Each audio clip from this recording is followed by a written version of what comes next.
When it comes to homelessness, Hamilton is a city in crisis. It's no secret that the high cost of rent and housing has created a huge demand for shelters and services. There was welcome relief today for some as a supportive housing complex named Dorothy Day Place officially opened.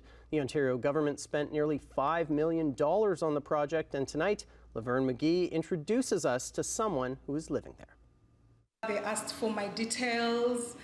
They asked me why I was there. They asked me if I knew anyone in the country. I told them I was here alone and I didn't have any family. I'd left my son back home. I was very scared. I was very, very scared.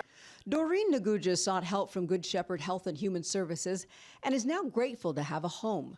She had to flee her home country of Uganda. I was in a country, the president passed the law of homosexuality, and they're imprisoning and death sentences in our country. So I'm a bisexual, and unfortunately I was a government worker, so I had to run away because I was already summoned to court. She tried to build a life for herself in Hamilton, but was unable to make ends meet because of the high cost of rent and living expenses. This new housing is changing lives.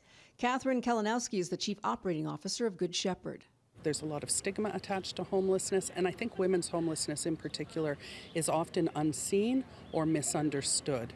So the focus really here is to say to women and non-binary and trans folks that they're autonomous people who should have agency over their lives and should live with dignity, respect, and the kinds of supports they need and want to achieve their goals, their purpose in life.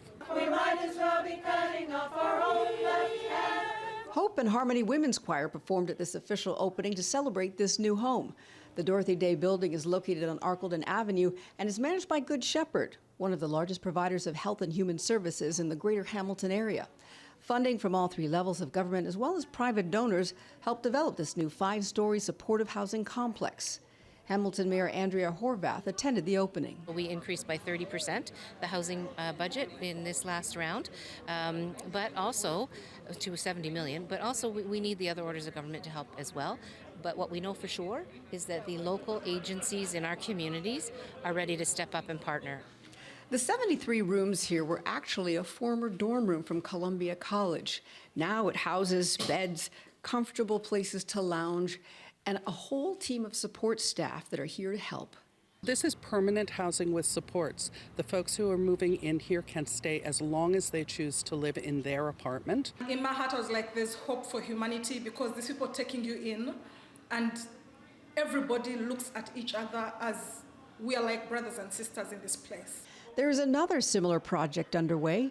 The province has also donated $2 million to restore and renovate another complex on Ottawa Street that will provide 12 units to young Indigenous parents.